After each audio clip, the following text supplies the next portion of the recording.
Welcome back to the Yonko Podcast here on the Yonko Adventures. I'm Burke. I'm Kat. I'm Alex. I'm Brock. We are going to be reviewing One Piece Chapter 1093. But before we get into that, if you like our content, please do us a favor, like this video, comment below, let us know your thoughts on whatever we talk about, or just on this chapter. Ring the bell for notifications, and make sure you subscribe so that you get to see all of our new content, whatever it may be. And with that, let's talk about the chapter, guys. What do you got, Brock? What do you got? You fell out on face down. What's going on? All right. What's going on in your head? What's wrong with you? What's wrong with you? Did you faint? Who hurt you in this chapter? Because you were actually impressed by Kizaru in this chapter? Where is this misinterpretation that I think he's unimpressive? I never said that. Anyways. Were you impressed by him? Because I was. I'm always impressed by him. Okay. Anyways. So should we start from the beginning? Yeah. Whatever. Don't let me start. You know where I'm going to start. Yeah. Anyway. Luffy being a giant and picking up Kizaru's fun. I like it. It's a good time. It's always a good scene. No, seriously, like, I love that he just immediately tries to throw him into the ocean. That's so Luffy. I'll take a W on saying that Luffy uses that clutching of Kizaru to get him to a new place. I'll take that, even though Kizaru very quickly returns to said place that he was thrown from. Good opportunity. It was a good opportunity. It did give our allies some time to formulate new strategies and new plans for what we're going to do here soon. I'll also take a W on the Straw Hat updates, where each of them is. Still missing some, obviously. No idea where Robin is this chapter. Yeah. Not really certain where Chopper is this chapter. He was with Atlas. Oh, wait. Yes, he was. With Atlas. So, in the little mega tank thing? Potentially. So he was in... No, he's been... Well, he's with... Well, that's the thing. There he He's is. with Dr. Kizaru. Yeah. Or Dr. Vegapunk. Dr. Kizaru. Dr. Kizaru at your service. Big theory, boy! Yeah, he's been up in the top with all of them. Yeah, so Where's Robin? he's there, but does he continue to be with them later on in the chapter when they're in that tank thing? That's my kind of question. It doesn't look like it. No, Looks it's like just Vegapunk, Atlas and Vegapunk. Sanji holding on. Franky jumps on there too. Which, yeah, Sanji jumps on later. From Cool bit of tech there with the cloud wheels and I like and it's kind of like that gyrosphere from like Jurassic Park, the new ones. Yeah. It's a little bit like that. It's kind of cool. I like it. So I like their new plan because ultimately Kizaru taking the authority chip from Sentomaru, I was like, okay, so does that mean that with the authority chip he'll be able to still override Vegapunk? But I guess not. Nope. It would make sense that he would have like alternatives. Of course. We've been I mean, shown this little thing a lot, which basically shows the hierarchy of them, with obviously St. J being the only other person here that has a That we are not aware of as the Straw Hats. Mm-hmm. That only has the only higher authority. Even Vegapunk isn't aware of him being there. Yep. He that is the one thing he is clueless about. Which could potentially be a game changer. So, what happened in the last day, you think, that made... Which, I mean, to be fair, it's not that Vegapunk wasn't kind-hearted towards Bonney, but it's like he almost has a newfound desire to protect her. And I also want to talk about the fact that he says later... Let me find it. You're talking about his mention of like he can't let a little girl die? Yeah, I can't let a little girl get murdered. Oh yeah, I focused really heavily on the little girl part there. Because Kizaru has called her, said, hey, you've grown up kind of fast. Akinu says kid. Is Bonney younger than that 24 that you saw on the wiki last week, Kat? Very possible. It keeps getting hinted at. Yeah. And I think it's very plausible that she ages herself up. Whereas maybe when we saw her true age, it was when she saved Zoro's life at Sabati. Yeah. Which means no more shipping her, you perverts. Yeah, you gross people. Ew! Good on Aki Inu for not killing a child. Which, He yeah. wouldn't care. I mean, No. You know what? he wanted You know Robin what? dead. Maybe he does. He Rock. killed all the survivors of O'Hara. You think there were no children among them? Yes, of course there were. He wanted But Robin that dead was a different too. thing entirely. How? To be clear, Bonney doesn't know anything about the Void Century. Those Aki- children knew Aki- about what Emu did to Annie's lobby. Aki Inu wants everybody dead that's not, like, government affiliated in some way, shape, or form. Like, literally, guy sucks. She's just a little girl playing pirates. He's the big suck. But you know what's interesting about it? He has a relationship with her. So does Kizaru. So does Vegapunk. Yeah, She's weirdly. essentially grown up amongst them, and for whatever reason keeps getting out of decisions where she could very easily otherwise be killed. Leading to question, Is she a thought? I'm thinking not, Brock.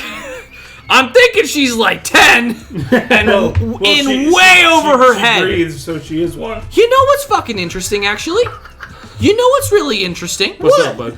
When we first see Bonney, the very first time in all of this arc, it's in a water spout. Yes. And Which she's a you would little think girl. might nullify maybe her abilities. Oh my god, she came out looking like a child! And she was a child in that moment. This is true. So maybe that is her true form. It makes sense. However, I'm going to counter my own point here because I'm my own worst enemy. Self-counter!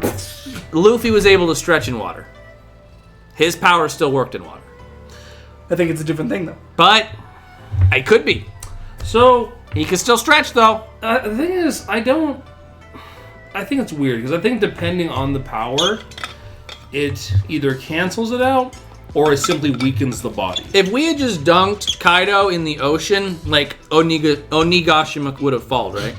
Yes. So, if we want to go by that logic, you can't maintain control of something. But whereas Luffy just is always stretching. Fish fruit, so maybe not. Well, we don't ever see him swimming. We see Jack swimming. Well, we see Jack not drowning. That's what we see of Jack. Jack sucked. Anyway, I think Bonnie's a child. I'm going to go with that as my headcanon. Other thoughts? Makes Maybe sense. she's not a child? No, I mean, it makes sense. It definitely fits all the context clues we've gone so far. Yeah. No, I mean, there's really no reason to think that she isn't actually younger than she appears. And it'd be a nice twist of the narrative we've had so far of what she could possibly be. Because so far it's all been like she's the actual queen or she's the wife of Kuma. In reality, nope, she's legit a child. I think it makes it sweet. No, same. Because it's a little girl trying to save her daddy.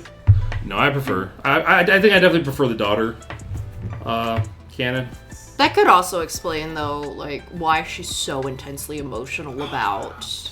And why she whines so Everything. much. She's too. weirdly irrational about some of the reasons why she wants to do what she wants to do. Yeah. I'm not saying that some of the adult characters in One Piece can't be irrational, but It makes more sense. she definitely seems more irrational about some things. Yeah. That kids don't have a handle on their emotions as well as adults, or Yeah. at least Some typically most normal people.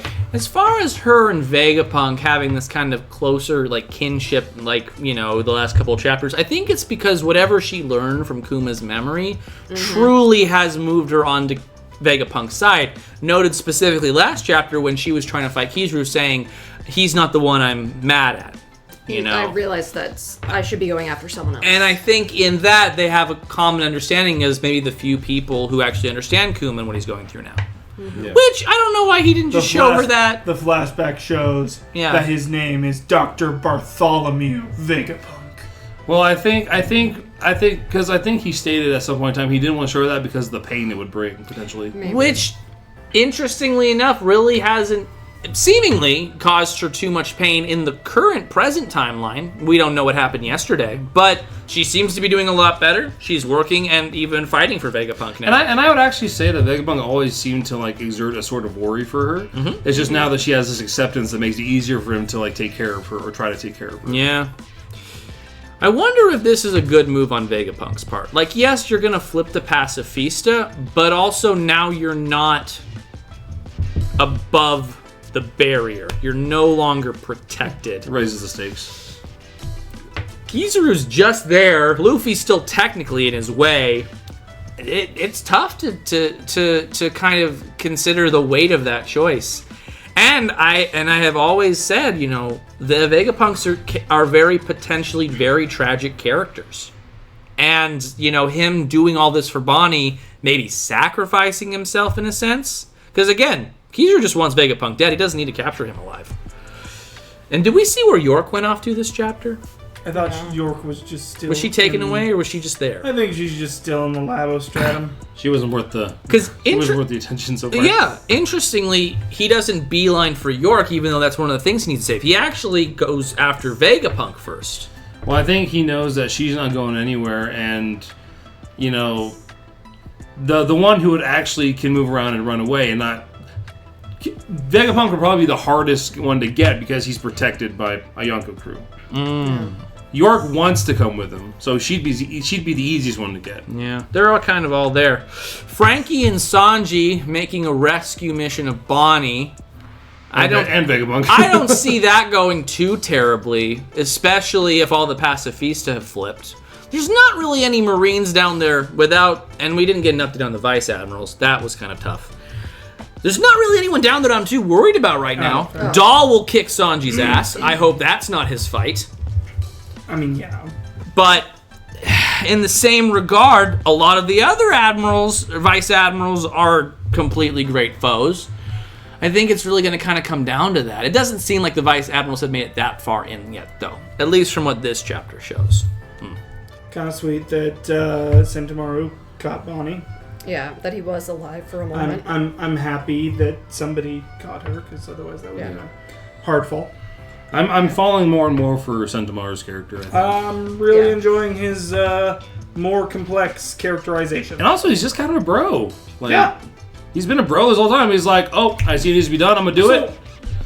And he's stayed with it. He's like, I'm here for Gramps. Yeah. But also, in the same vein as last chapter, is it just another implication of, Bonney, Sentomaru, Kizaru, Vegapunk all being together in some way, shape, or form? Growing up, knowing each other? Because the fact that he calls her... Well, I can't put it fully on that because that's what most people just call her. Sentomaru in his state... like it's like that first name basis, Sentomaru in that state had no business catching Bonney. Yeah. Had no extra energy was needed on his part to catch Bonney. He, I think, has to have some kind of relationship with her as well. Even warning her, get out of here, the Marines are coming, like he is doing his due diligence to protect her. I think the only thing we've seen of Sentomaru thus far is with the Straw Hats and with Vegapunk. We haven't seen this kind of protection over Bonney yet. Also, it would make sense, though, given how we exclusively, until now, seen the Pacifistas with Sentomaru, it would make sense that he might have a relationship with Kuma. Yeah. That allowed him to access to building a relationship with the daughter as well. Because there's kind of it seems like there's definitely an interconnected circle there that surrounds Kuma. I think Kuma's the center of this, in my opinion. And he's the only one outside of it. So until he gets here, which we all assume he is coming, we're not going to really have the final piece of the Probably puzzle. missing a foot at this point. Yeah. Do you think... No, I don't think. Go Brock ahead. just talks. Go ahead. So we have the hierarchy that we've been talking about, how Garcia right now is the only person right now that could top Vegapunk. Do you think Vegapunk may have programmed in that Kuma can top Garcia since they're all kind of clones of him? I don't... So, honestly speaking, I don't think he expects Kuma to be able to come back to that state of mind. Personally, I don't think he's really accounting for that. Maybe Vegapunk didn't even plan it in. I could override Garcia. I could personally see Vegapunk, because given who he is, would know somewhat of the darker intentions of the world government. I could see him making a failsafe that takes all control away from even the highest authority. Because he's the smartest man in the world. I'd be surprised if he didn't think of that. I don't know if he really. So far, nothing seems to notate to me that he expects Kuma to be able to return to his human senses. Yeah. I think even he'd be just kind of a prediction, but I think even he'd be surprised to see Kuma acting on instinct and parental instinct. It's not like the Vegapunks haven't been surprised throughout this entire arc of things having real feelings and having these inundated emotions. The shark acting on its own, S-Snake falling for Luffy, not doing commands, right? Vegapunk is bewildered that these things can have something outside of what they were programmed to do. And so within that, I think Kuma might stand as almost the final example of it, where it's like, oh shoot, these guys have souls, not just sentience, or something like that.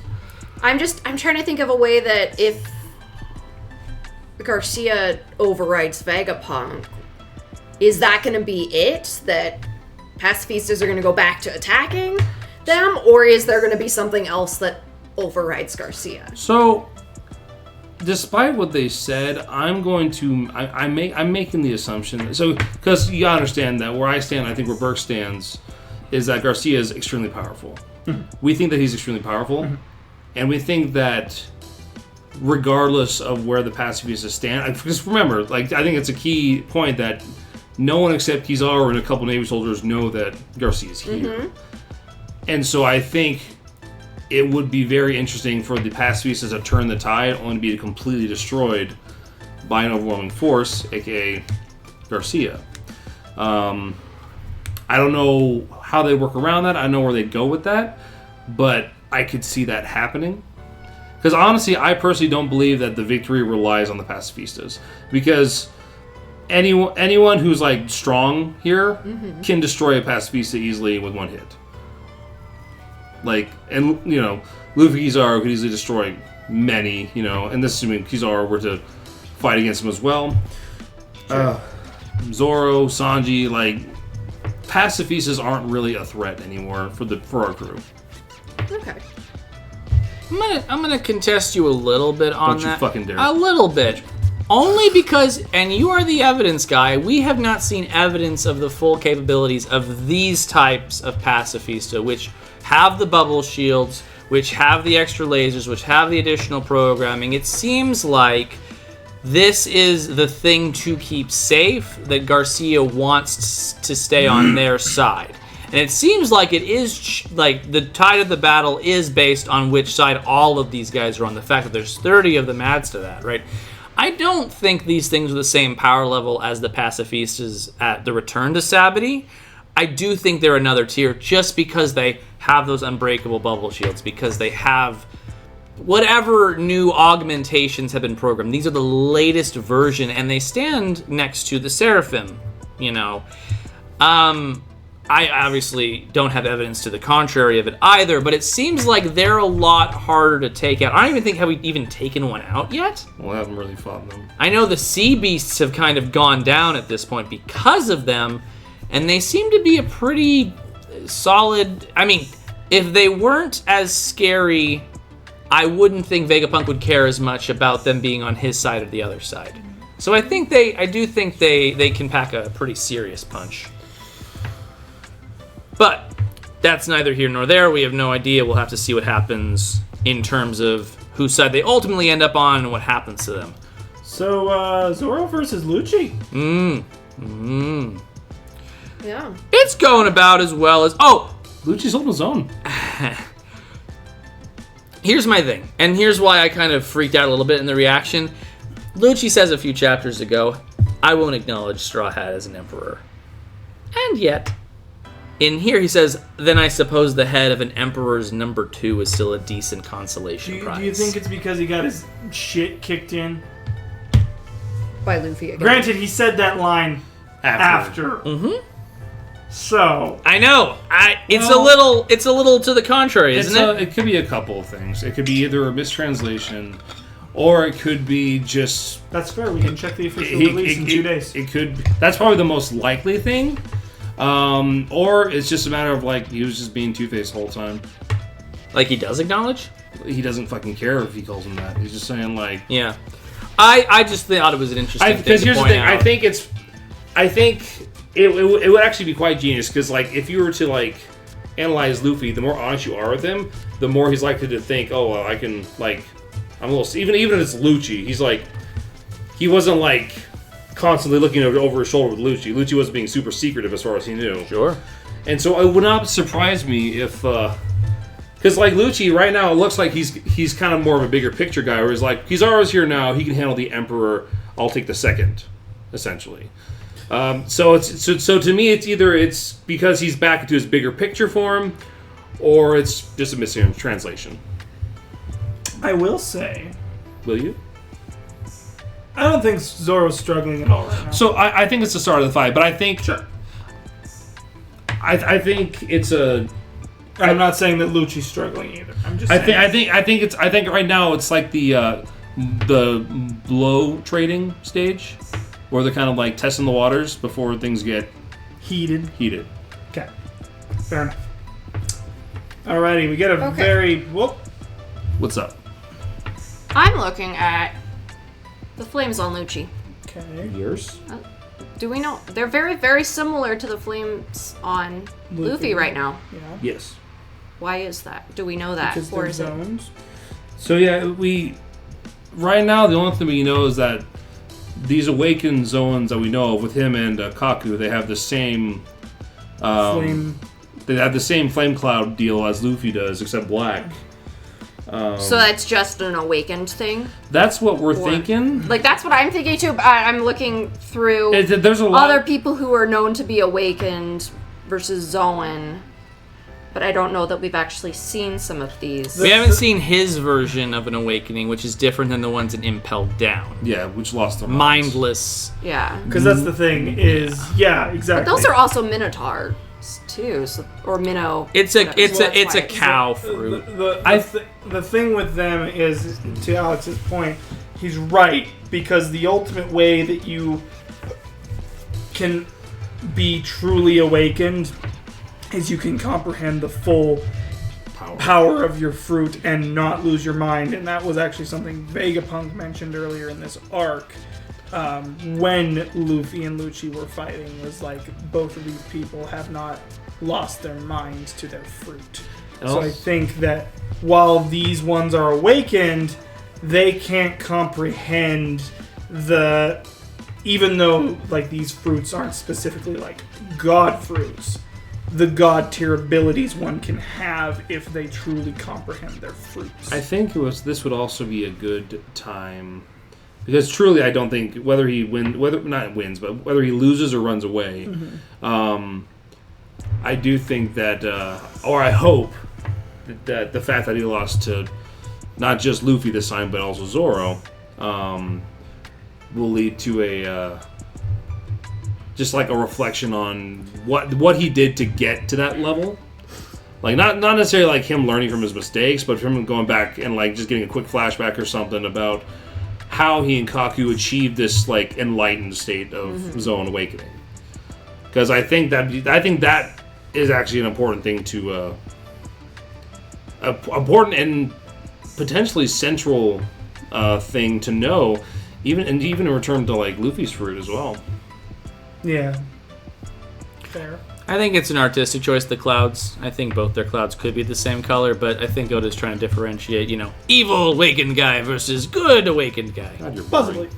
I don't know. I mean, there's other things too with it, but yes, they're both right in that, with It's their minds free and they're still able to be themselves in these forms, they are truly awakened. They're at their most selves. Even though Luffy kind of loses his mind a little bit in this form, I still think he could get a little bit better. Like, Yeah, but I don't think he loses his mind in the same. No, not like the impelled down. He has ways. too much fun. But yeah, I think he has too much fun, and in certain aspects can't control all the shit he's doing. Yeah.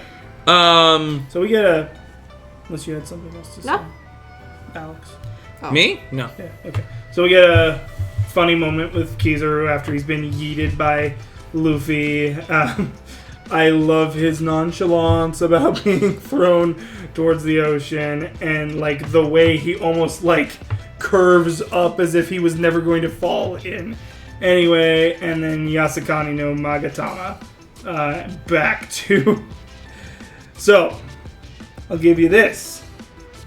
Egghead's in sight, but I understand like how you've always been the one who thinks that he can teleport to a place like just across the ocean. I'm going to say right now, this at least kind of goes towards my thought that he still needs to be able to see the thing he's trying to get to, and can't just blast off. Well, to me, it looks like his light blasts have to be able to reach it, because that's what he's using to transport there from the looks of it. Fair enough. That's what it looks like to me. Yeah. And it's not a short distance, you know. Not at all. No. But I'm just saying, the place that he's going is still In terms of the theory sight. of the power. Sure. That's what it looks like it's doing. He can't just, like, go wherever he wants. It is an at a moment. impressive feat. Absolutely. Speaking of feet, they're showing Luffy's for free. So here's my thing with Kizaru's return to Luffy. Shadow Clone. Literally, it's very Naruto-esque. I actually like Clone no Jutsu. Shut the fuck up, You shut the It's fuck very up. Naruto-esque and it's very fun. And Luffy has had more eye pop-outs at Kizaru than Kizaru's had 0. It's wild to me how much, like, Luffy's being surprised when he's in this form. He should be the surprise. It's crazy how many Kizarus there. I literally thought they were just going to start beating the shit out of him. But true to form, Kizaru doesn't care. He's actually just using all this to get somewhere else and let Luffy kind of do his own thing. Yeah. One thing I will mention, when he does Ame no Murakumo and he pulls out the blade, he cuts Luffy's Luffy. face. And Luffy shows us that this is not the actual physical form of Kizaru 2 times, because he kicks through them here, he lines them all up, then hockey kicks through all of them and does nothing. Yeah. So it's a crazy ability where Kizaru can send out clones, light versions of himself that deal damage, while none of his actual true form even being a part of that. That is dangerous as hell.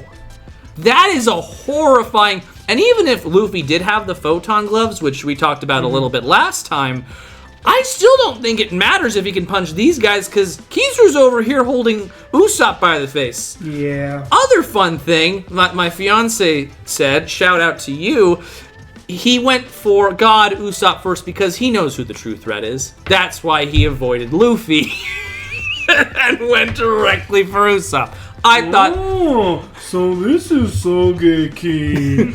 God Usopp. And then you have Luffy, huge pop out again. And that's wild to me. He does disperse the holograms with the kick, but I don't know if that's Luffy doing that or Kizaru just being kind of done with the charade. So real quick, on the Yeah. eye pop out thing, Awesome. Luffy kind of just does that in the form as a part of his character when things are like, oh, he's about to attack me! Type Yeah, thing. that's It's just not, a Luffy That's thing. not It's something not he does his. every time he's like super surprised by something. Well, he is super He- surprised. But he's done that many times in Kaido's fight. Sure, I'm just I'm not taking it as like he's intimidated or like so surprised that it's like It's not. overwhelming him. It's just like don't take his eyes popping out as a special thing. That's part of his form's cartoonistic nature. I'm just saying he's surprised. Well, yeah, but you're.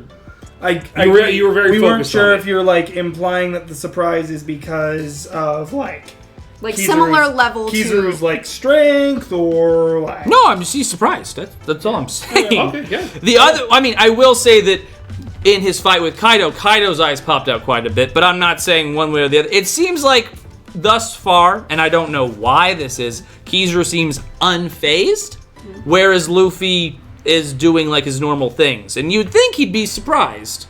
I don't know. I think it's kind of a strange choice on Oda's part. Perhaps for once, Kizaru's... Well, I can't say for once.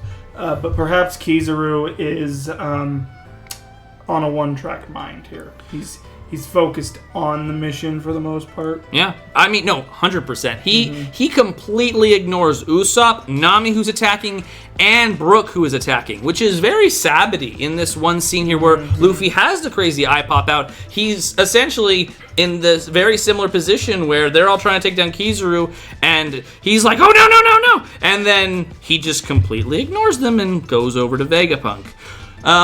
Moving on from that, Vegapunk has changed around a little bit. I wonder if it's because he's with Atlas specifically that he's a little bit more enraged, would you say? I'm mostly focusing on what's gotten into you. You look like you're gonna burst a blood vessel before we see like the dark eyes, the goggles, the very, focused Vegapunk in the tank. Just curious of your guys' thoughts on that. Not only does he not go down the normal track, he breaks through it, Sanji having to jump on and hold on for dear life to keep up with him. He just seems like a different Vegapunk here. Yeah, that's fair. I could definitely see that depending on which of his personality satellites. he's closer to. Yeah. Maybe He kinda maybe takes it's a on that syncing more. up thing, or maybe he's just that worried. So obviously he drives down.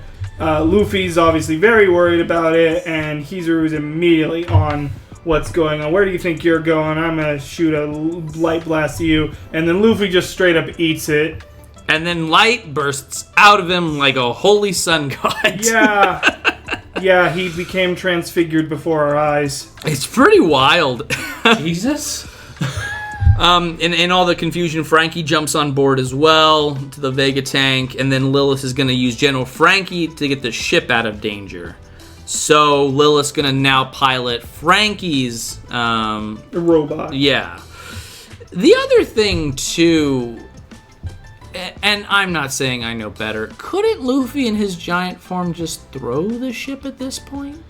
Probably. Well, I think he's more focused on protecting, because Kizaru is really fast and he's really focused on Vegapunk. Because we got to make sure Kizaru doesn't destroy the Sunny.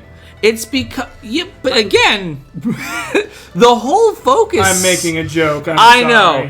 He could. But what I'm saying here is it seems like he doesn't care about really anything except for eliminating Vegapunk. Well, that's the problem. Yeah. Yeah, and so He doesn't have time. He doesn't have time to throw the sun. He's got to go protect Vegapunk. Yeah. But if Bonney wasn't down there and they weren't doing a rescue mission, do they care about getting the Pacifista back on their side? Because it seemed like the plan originally was throw the ship, everyone gets on it, we lower the barrier, Well, I think... Well, here's the thing. We have a literal admiral chasing after us now. No. They've had to change things up now. And so they're going to need as much as they can to hold back the rest of the army while they handle the biggest threat. So, I guess my question is, how are they going to now get the ship? If we're going to still try to get the plan to happen, are we utilizing Giant Luffy, or are we just not worried about that plan anymore? It's scrapped. I would say that plan's kind of scrapped, at least for now. I think the Sunny's not really a focus at the moment. Yeah. Well, it is. Well, in that they're Jinbei trying to says- still get it in order. I mean, yes, but it's not a focus for the guys who are fighting. No, Yeah. true. Right now, that's not really... That's a moot point, because if they can't get away from, if they can't beat or get away from Kizaru, then there's no point to saving the Sunny. Mm-hmm.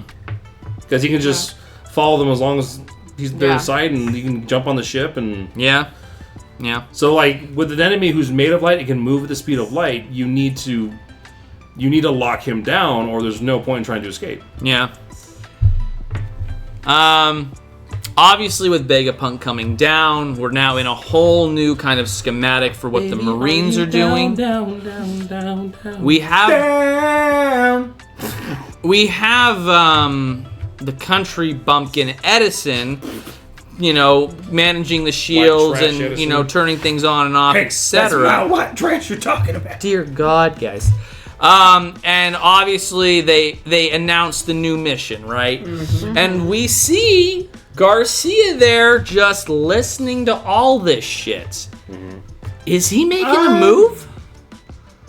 I don't necessarily know if Garcia's hearing this or if Oda's just reminding us of the futility of this move.